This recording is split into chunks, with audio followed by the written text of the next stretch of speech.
नमस्कार साथियों, स्वागत है आपका आपके ही परिवार बीदा ब्रांड में। मैं आपका साथी आशीष। आज हम लोग पढ़ने वाले हैं 6ठी शताब्दी ईसा पूर्व का भारत। हम लोग जानेंगे इस समय ऐसी कौन कौन सी घटनाएं हुई जिसका प्रभाव भारत ही नहीं वरन पूरे विश्व पर पड़ा।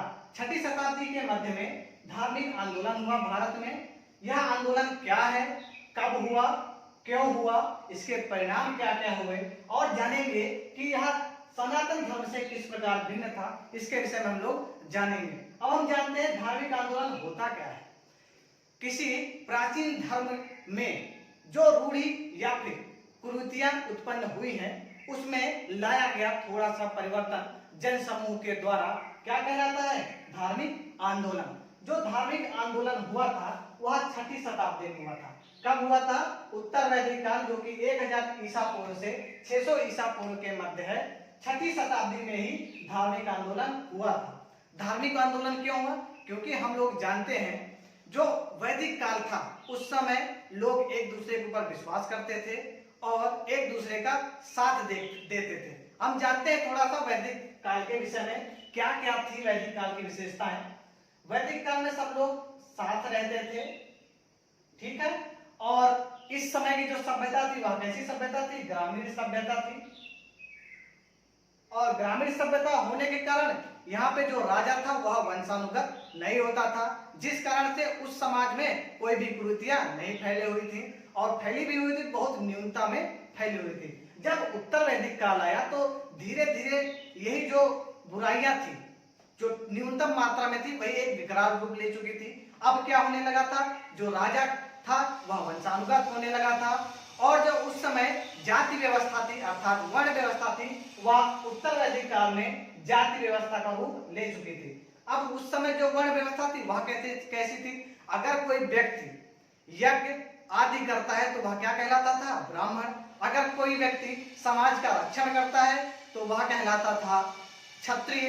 अगर कोई उस समाज का पोषण पालन करता था वह कहलाता था वैश्य। अगर कोई व्यक्ति सेवा का कार्य करता था तो वह शूद्र कहलाता था। लेकिन उत्तर वैदिक काल या फिर 6ठी शताब्दी तक ऐसा क्या हो गया था कि वहां के जो लोग थे वह जो जाति व्यवस्था बन गई थी अर्थात वर्ण व्यवस्था कैसी हो गई थी? जाति व्यवस्था में परिवर्तित हो गई थी। जाति व्यवस्था में लोग अब केवल अगर उस कुल में उत्पन्न हुए, अगर ब्राह्मण कुल में उत्पन्न हुए तो ब्राह्मण होते थे, क्षत्रिय कुल में उत्पन्न हुए तो क्षत्रिय होते थे। ऐसी ऐसी घटनाएं होने लगी।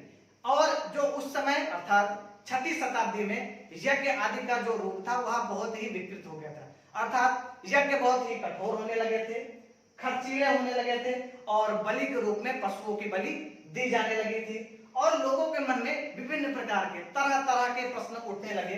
कैसे प्रश्न उठने लगे? अर्थात सत्य जानने के लिए एक प्रश्न जो मन में आता है, कॉमन सा क्वेश्चन जो आता है वो क्या उठने लगे?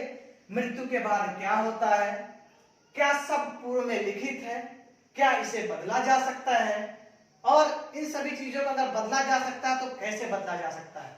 इन सभी चीजों अर्थात सत्य की खोज के लिए विभिन्न प्रकार के ऋषि मुनि अपने आश्रम को वनों में बनाते थे। लोग वहां पे जाते थे और उनसे कारणों का निवारण पूछते थे। और इसी समय किसकी उत्पत्ति हुई? उपनिषदों की। उपनिषद का अर्थ होता है पास में बैठाकर दिया गया ज्ञान। क्या चीज? पास में बैठाकर दिया गया ज्ञान क्या कहलाता है? उपनिषद। इसमें वेदों की विभिन्न जो ज्ञानप्रद भाषाएं हैं या फिर बातें हैं उनको संक्षिप्त रूप में बताया गया। किसमें? उपनिषद में। और कुछ ऋषि के साथ साथ कुछ क्षत्रिय कुल के लोग भी थे जो जिज्ञासाओं को शांत करने में और दुख का कारण आदि का निवारण करने में लगे हुए थे। उसमें से थे जैन धर्म के प्रवर्तक कौन? महावीर स्वामी। और बौद्ध धर्म के प्रवर्तक गौतम बुद्ध जी। हम लोग इनके विषय में अभी पूर्णतया जानकारी प्राप्त करेंगे आगे वीडियो में। अब हम बात करते हैं जैन धर्म के विषय में। जैन धर्म के संस्थापक और प्रथम तीर्थंकर थे ऋषभदेव जी।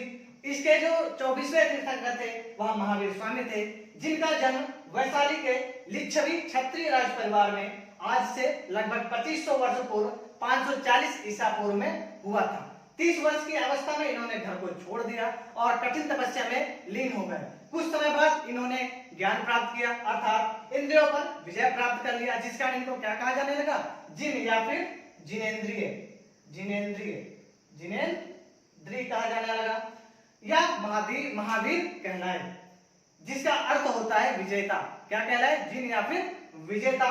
अपने सिद्धांतों का प्रचार प्रसार इन्होंने प्राकृतिक भाषा में किया, जो कि उस समय की सामान्य बोलचाल की भाषा थी। उस समय के जो लोग थे, 6वीं शताब्दी के लोग, वह संस्कृत भाषा को ठीक प्रकार से समझ नहीं पाते थे, और उनकी जो जन सामान्य भाषा हो गई थी वह प्राकृत भाषा हो गए थे, और उसी भाषा में महावीर स्वामी ने अपना धर्म का प्रचार प्रसार किया।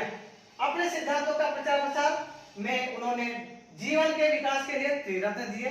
जो त्रिरत्न है, सही बातों में विश्वास करना, अर्थात हमको ऐसी ही बातों को मानना चाहिए जो सही हो, सही बातों को ठीक से समझना, उन जो सही बातें कही गई हैं उनके विषय में उचित और अनुचित का विचार करना चाहिए और उनको समझना चाहिए। फिर क्या करना चाहिए, और तीसरा रत्न है उचित कर्म। हमें ठीक प्रकार से, जो कि जीवन में उपयोगी है और परोपकारी रूप में सही है, ऐसे ही धर्म को या फिर उचित कर्म को करना चाहिए। इन्होंने अच्छे व्यवहार व आचरण के लिए 5 महाव्रतों को अपनाने का कहा। कितने, 5 महाव्रतों को अपनाने के लिए कहा। 5 महाव्रतों में पहला महाव्रत जो है वह है जीवों को न मारना, अर्थात अहिंसा की भावना, जीवों को न मारना। दूसरी जो बात इन्होंने कही, जो महाव्रत है सच बोलना, अर्थात सत्यम वद, सत्य बोलने की प्रवृत्ति का विकास करना। तीसरी बात इन्होंने कही चोरी न करना, अर्थात चोरी आदि चीजें ना करना, किसी के साथ धोखा ना करना आदि। और चौथी बात जो उन्होंने कही, अनुचित धन ना जुटाना, अर्थात अगर आपको जितने धन की आवश्यकता है आप उतने ही धन को रखिए, बाकी जो धर्म है उसको परोपकार के कार्यों में लगाइए, अर्थात आवश्यकता से अधिक धन को आप एकत्रित ना करिए। इनका जो 5वां महाव्रत है वह है इंद्रियों पर निग्रह करना, अर्थात इंद्रियों को अपने वश में रखना। इनके कैवल्य प्राप्त करने के बाद, अर्थात इन्होंने जब मोक्ष की प्राप्ति कर ली, कौन, महावीर स्वामी ने, महावीर स्वामी के कैवल्य प्राप्त करने के लगभग 2 शताब्दियों के बाद इनके जो अनुयायी थे वह दो भागों में या फिर 2 शाखाओं में बट गए। पहली शाखा में जो लोग आते हैं वो होते हैं श्वेतांबर, अर्थात श्वेतांबर, श्वेत का क्या होता है, सफेद। ऐसे लोग जो सफेद वस्त्र धारण करते हैं और जैन धर्म के विचारों को प्रसारित करते हैं, वो क्या कहलाते हैं, श्वेतांबर। दिगंबर वे होते हैं जो दिशाओं रूपी वस्त्रों को ही क्या करते हैं, धारण, अर्थात वह शरीर पे लेस मात्र का भी क्या नहीं करते, वस्त्र का धारण नहीं करते। ऐसे लोग क्या कहलाते हैं, दिगंबर। दिग प्लस अंबर, क्या चीज, दिग अंबर, दिग अर्थात दिशा। ऐसे लोग जिनकी केवल दिशाएं ही अंबर है वो क्या कहलाते हैं, दिगंबर। इन्होंने इस माध्यम से जैन धर्म का प्रचार प्रसार किया। वर्तमान में उपलब्ध जैन धर्म की शिक्षाएं लगभग 1500 वर्ष पूर्व गुजरात के वल्लभी नामक स्थान पे लिखी गई। इस प्रकार हमने एक सामान्य परिचय प्राप्त किया जैन धर्म के विषय में। अब हम लोग जानेंगे गौतम बुद्ध और बौद्ध धर्म के विषय में। बौद्ध धर्म के संस्थापक गौतम बुद्ध जी थे। गौतम बुद्ध को महात्मा बुद्ध या फिर सिद्धार्थ भी कहा जाता है। इनका जन्म अर्थात सिद्धार्थ का जन्म नेपाल में कपिलवस्तु के लुम्बिनी नामक स्थान पर आज से 2500 वर्ष पूर्व 563 ईसा पूर्व में हुआ था। इनके पिता शुद्धोधन शाक्यगढ़ राज्य के राजा थे और इनकी माता का नाम महामाया था। अब हम लोग जानते हैं सिद्धार्थ के गौतम बुद्ध या फिर महात्मा बुद्ध बनने की कथा को। एक छोटी सी कहानी है। चन्ना इनका जो सारथी है और महात्मा बुद्ध जो कि सिद्धार्थ अर्थात सिद्धार्थ जो कि महात्मा बुद्ध, दोनों लोग नगर भ्रमण के लिए गए। उन्होंने सर्वप्रथम एक बूढ़े व्यक्ति को देखा जो लाठी के सहारे चल रहा था। तो गौतम बुद्ध ने चन्ना से पूछा यह कौन है? तो चन्ना ने बताया यह एक वृद्ध व्यक्ति है जो लकड़ी के सहारे चल रहा है। फिर उन्होंने पूछा क्या मैं भी ऐसा होऊंगा? तो चन्ना ने कहा हाँ आप भी। फिर धीरे धीरे वह आगे गए नगर में, तो उनको एक शव दिखाई दिया जिसको 4 व्यक्ति अपने कंधों पर लेकर जा रहे थे और पीछे पीछे बोल रहे थे राम नाम सत्य है। उन्होंने फिर रोका अपना रथ, अर्थात चन्ना ने रथ रोका। फिर गौतम बुद्ध या फिर सिद्धार्थ ने उनसे कहा यह कौन है? तो फिर चन्ना ने कहा यह एक मृत व्यक्ति है जो अपनी अंतिम यात्रा की ओर बढ़ रहा है। धीरे धीरे सिद्धार्थ आगे गए। सिद्धार्थ को अंत में एक सन्यासी दिखाई दिया जो हंस खिल रहा था, अर्थात हंस रहा था, बहुत मुस्कुरा रहा था। सिद्धार्थ ने चन्ना से पूछा, यह कौन है? चन्ना ने कहा, यह एक सन्यासी है जो संसार में उपस्थित विभिन्न प्रकार की मोह माया से निवृत्त हो गया, अर्थात विभिन्न प्रकार की मोह माया को यह छोड़ चुका है और अपना जीवन निर्वाह कर रहा है। गौतम बुद्ध ने इन सारी घटनाओं को देखा, अर्थात सिद्धार्थ ने इन सारी घटनाओं को देखा तो उसका क्या हुआ? हृदय परिवर्तित हो गया। वह एक दिन रात को चुपके से चन्ना के साथ बाहर गया, जो कि चन्ना को बाद में उन्होंने अपना सारा वस्त्र उतार कर दे दिया और चन्ना से कहा, आप नगर की ओर वापस जाएं, अब मैं यहीं से ही संन्यास के लिए जाऊंगा। इस प्रकार एक छोटा सा राजकुमार सिद्धार्थ गौतम बुद्ध बन गया। अब हम जानते हैं गौतम बुद्ध या फिर सिद्धार्थ को ज्ञान कहाँ प्राप्त हुआ? बिहार के गया में बोधि वृक्ष के नीचे ऋषियों के साथ सिद्धार्थ को ज्ञान प्राप्त हुआ और यह क्या कहलाए? गौतम बुद्ध कहलाए। क्या कहलाए? गौतम बुद्ध। इन्होंने मध्यम मार्ग को अपनाने की बात कही। मध्यम मार्ग क्या? जिसमें ना अधिक विलासिता हो और ना ही अधिक कठोरता, अर्थात ऐसी बातों को कहा कि अगर आप मेरे धर्म में आएंगे तो आप गलत होगा। उन्होंने कहा ना तो अधिक आप विलासित होइए, अर्थात भोग विलास में लिप्त होइए, और ना ही आप अधिक कठोर तप करिए। आप केवल आप केवल 4 आर्य सत्यों को अपनाइए। वह 4 आर्य सत्य क्या है? दुख है, दुख का कारण है, दुख दूर करने का उपाय है, दुखों को दूर करने का उपाय अष्टांगिक मार्ग है। उन्होंने अष्टांगिक मार्गों की बात कही। महात्मा बुद्ध ने दुख से छुटकारा पाने को निर्माण कहा है। क्या कहा है? निर्माण। निर्माण अर्थात मोक्ष प्राप्त करना। क्या चीज? मोक्ष प्राप्त करना। मोक्ष क्या होता है? जीवन मृत्यु के बंधन से छुटकारा पाना निर्वाण या मोक्ष कहलाता है। महात्मा बुद्ध द्वारा दिए गए उपदेश पाली भाषा में, जो कि उस समय की जन सामान्य की भाषा थी।